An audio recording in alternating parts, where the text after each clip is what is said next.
Hello everyone, class 8 maths Zoom exercise 5.4 question number 1 divide the following. आपको क्या करना है, डिवाइड करना है। जैसे दिया गया फर्स्ट टर्म तो a power 9 divided by a power 4। इसका एक तरीका तो ये है को किसी भी डिवीज़न वाले टर्म को उसको हम एज ए फ्रैक्शन लिख सकते हैं, यानी 9 ए पावर 9 है तो एज ए न्यूमरेटर आएगा और ए पावर 4 है तो एज ए डेनोमिनेटर आएगा। तो ए पावर 9 बाई हो जाएगा ए पावर 4, यानी जितने टाइम्स पावर होता है उतने ही टाइम्स हम बेस को मल्टीप्लाई करते हैं। तो ए को 9 टाइम्स लिख लेंगे और फिर डेनोमिनेटर ए दिया गया है इसको 4 टाइम्स लिख लेंगे। तो 4 टाइम्स ए से कट जाएगा, न्यूमरेटर के रूप में 5 टाइम्स ए होगा तो इसको हम लिख देंगे ए पावर 5। एक तरीका ये हो गया, लेकिन ये क्या है, एक्सपेंडेड तरीका है। लेकिन एक्सपोनेंशियल जो फॉर्म है, एक्सपोनेंट और पावर या इंडेक्स का जो टर्म आपको बताया जाता है, लॉज बताया जाता है, फॉर्मूला बताया जाता है, वो ये बताया जाता है कि यदि बेस इक्वल हो तो डिवीज़न के टर्म में पावर को हम क्या कर देते हैं, माइनस करते हैं। बेस सेम रहता है। यहाँ पर देखें बेस इक्वल है, ए हो जाएगा और यहाँ डिवीज़न का कंडीशन है तो पावर को हम क्या कर देंगे, माइनस कर देंगे, यानी 9 माइनस 4 आ जाएगा। ठीक है, 9 में से 4 माइनस कर देंगे तो ए का पावर हो जाएगा 5। बी दिया गया है x Q divided by x. यहाँ पर डिवीज़न का कंडीशन है, बेस क्या है, इक्वल है। किसी भी लिटरल टर्म के साथ पावर 1 होता है और कांस्टेंट 1 होता है, ये तो आप जानते ही हैं। तो बेस क्या रहेगा, सेम एक्स हो जाएगा।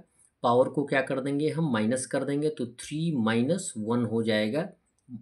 आंसर आएगा एक्स का पावर 2। सी दिया गया है x power 5 divided by x power 3। Same condition वही है, बेस इक्वल है, डिवीज़न का कंडीशन है, पावर को हम माइनस कर देंगे तो एक्स का पावर हो जाएगा 5 माइनस 3। आंसर आ जाएगा एक्स का पावर 2। डी दिया गया है Y power 7 divided by Y power 3।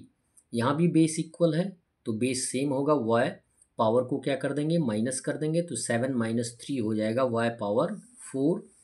ई दिया गया है a power 3 b power 7 divided by a power 4 b power 6। Base equal है तो हमें क्या करना है, डिवीज़न की कंडीशन पे पावर को माइनस कर देना है। तो ए का पावर 3 है तो 3 में से माइनस कर देंगे -4 को।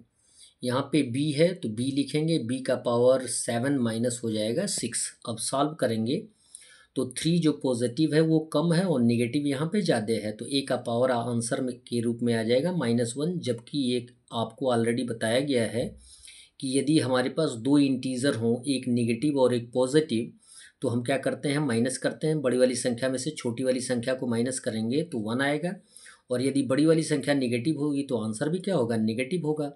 और बी में से और बी की बात करते हैं तो 7 माइनस 6 हो जाएगा 1, यानी बी पावर 1 हो जाएगा। ठीक है, ये कंडीशन तो आपको समझ में आती है।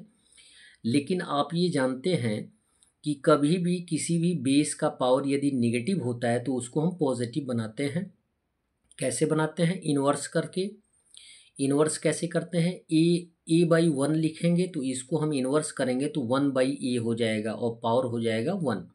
1 पावर को हम लिखें या ना लिखें कोई मतलब नहीं है।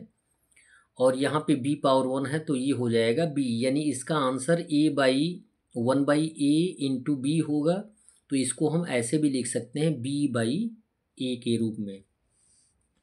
एफ दिया गया है a power 3 b power 4 divided by a square b. तो यहाँ पे बी का पावर कितना है, 1। डिवीज़न का कंडीशन है, बेस इक्वल है तो माइनस कर देंगे पावर को। ए का बेस ए होगा, 3 माइनस हो जाएगा 2।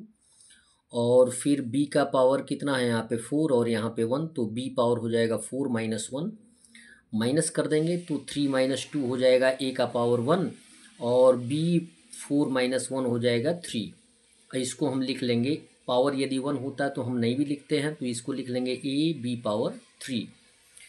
जी दिया गया है -54 एक्स का power 4 Y power 5 divided by 6x square Y cube. तो डिवाइड हम कांस्टेंट से कांस्टेंट में डिवाइड कर लेंगे तो -54 में 6 से डिवाइड कर लेंगे और यहाँ पर जो बेस दिए गए हैं उनके पावर को हम क्या कर देंगे, माइनस कर देंगे। तो x बेस है, x रख लेंगे, और पावर 4 है तो 4 माइनस 2 हो जाएगा। y को y रख लेंगे, और पावर 5 माइनस 3 है तो 5 माइनस 3 लिख लेंगे। यहाँ पे 6 से 54 में डिवाइड कर देंगे तो आंसर आ जाएगा 6 9 या 54 माइनस 9 आंसर होगा। और यहाँ पे x का पावर 4 माइनस 2 2 हो जाएगा, और y का पावर 5 माइनस 3 2 हो जाएगा। हमारा आंसर आ जाएगा -9x² y²। लास्ट क्वेश्चन दिया गया है 84a² b power 5 divided by 12a² minus b²। यहाँ लाइक टर्म दिखाई दे रहा है। लाइक टर्म का मीन्स ये है कि बेस इक्वल है, तो 84 में 12 से डिवाइड कर देंगे, फिर a बेस होगा और 2 माइनस 2 होगा, b बेस होगा तो 5 माइनस हो जाएगा 2। 84 में 12 से डिवाइड कर देंगे तो 7 आ जाएगा, और a का पावर जो होगा 2 माइनस 2 0 हो जाएगा, और b का पावर होगा 5 माइनस 2 हो जाएगा 3। अब किसी भी लॉज ऑफ एक्सपोनेंट को यदि पढ़ाया गया होगा तो उसमें आप जानते होंगे कि किसी भी नंबर का पावर यदि 0 होता है तो उसका वैल्यू कितना होता है 1, यानी 7 इंटू ए का वैल्यू कितना होगा 1, और b पावर 3, 7 1 जा 7 और b पावर 3, ये हो जाएगा हमारा आंसर 7b³। That's all.